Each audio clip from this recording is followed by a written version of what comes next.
আজকে সকাল থেকে ভিডিওটা শুরু করলাম। ছেলেকে টিফিন দিচ্ছি, রুটি আর আলুর দম। আর ছেলে ওর দুটো টিফিন যায়, শুক্টোর দুটো টিফিন যায়। এটা রুটি আলুর দম দিয়ে দিলাম, কারণ ও সকালে আজকাল আর খেয়ে বেরোয় না। আগে ভাত খাইয়ে দিতাম, এখন দুটো টিফিন দিতে হয়। তো এটা রুটি আলুর দম দিয়ে দিলাম, আর একটা ডিম পাউরুটি ভেজে দিয়ে দিচ্ছি। এক এক দিন এক এক রকম দিই। তোমরা যদি দেখতে চাও এই ছোটো ছোটো রেসিপিগুলোও আমি আবার নিয়ে আসবো। ডিম পাউরুটি ভেজে দিচ্ছি, ও খুব তাড়াতাড়ি বেরিয়ে যায়, 8:30টার মধ্যে মোটামুটি বেরিয়ে যায়। একদিন আরও আগে হয়, তো ও তা বেরিয়ে গেল। এগুলো দিয়ে দিলাম টিফিন বক্স বসে ভরে। তারপরে তারপরে এগুলো ভরে দিয়ে দিলাম। তারপরে ও বেরিয়ে গেল। বেরিয়ে যাওয়ার পরে তারপরে আমি অবশ্য মানে কিছুক্ষণ একটু রেস্ট নিই। টেস্ট নিয়ে তারপরে আমার লাঞ্চের ছবিটা অ্যাড করা হলো না।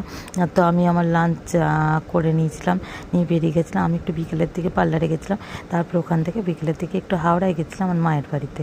তো ওখানে গিয়ে মা পিঠের করার চেষ্টা করছে, কিন্তু পায়েস করে রেখেছিলো খুব সুন্দর, কিন্তু পিঠেগুলো একদমই উঠছে না। দেখো কীরকম উঠছে। তো আমার মা ভীষণ অসুস্থ হয়ে পড়েছিল 1 বছর 4-5 কাকে। তো ওই গল্পটা তোমরা জানতে চাইলে পরে শেয়ার করব। তো তারপরে আমি ধরলাম, ধরে আমি আবার সব ঠিকঠাক করে গোলাটাকে। তারপরে আমার খুব মন খারাপ হয়ে যাচ্ছিলো, কিন্তু পায়েস করে রেখেছিলো। তারপরে মা যে এখন এতটা করতে পারে, মানে এটাই অনেক বড় কথা। মা একদম বেড রিডেন ছিল 1.5 বছর। তারপরে আমি পাটিসাপটাটা করলাম, দেখো। তারপরে তখন মা বললো তাহলে আমি একটু পুজোটা দিয়ে দিই। তখন সেই সময়টা মা একটু পুজো দিচ্ছে। তো আমি বললাম যে একটু দাঁড়া, পোজ দিচ্ছে আবার। এটা আমার মা, এটা আমার বাবা, মানে বাবার বাড়ি আর কি, হাওড়াতে। তো ওইখানে মা ঠাকুরকে ধূপ দেখাচ্ছে। তো মানে নিজের ঠাকুরের জায়গাটা মার খুবই সুন্দর এখনও। তো ওই ধূপ দেখাচ্ছে, আমি বলছি দেখাও, কাউকে তাকে ধূপ দেখাচ্ছে। এটা আমার দাদু, দিদিমা, ঠাকুমা এগুলোর ছবি রয়েছে এখানে। আর এখানে ঠাকুরের জায়গাটা তোমাদের এই যে দেখো কী সুন্দর করে সাজানো রয়েছে এখনও।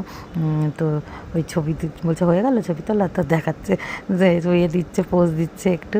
তারপরে আমি অতগুলি পিঠে বানিয়ে নিলাম, নিয়ে বোনের বাড়ি দেওয়ার ছিল, আর আমাদের বাড়িরাও আনার ছিল। এইভাবে বাড়ি ফিরে এলাম। তারপরে আজকে দিন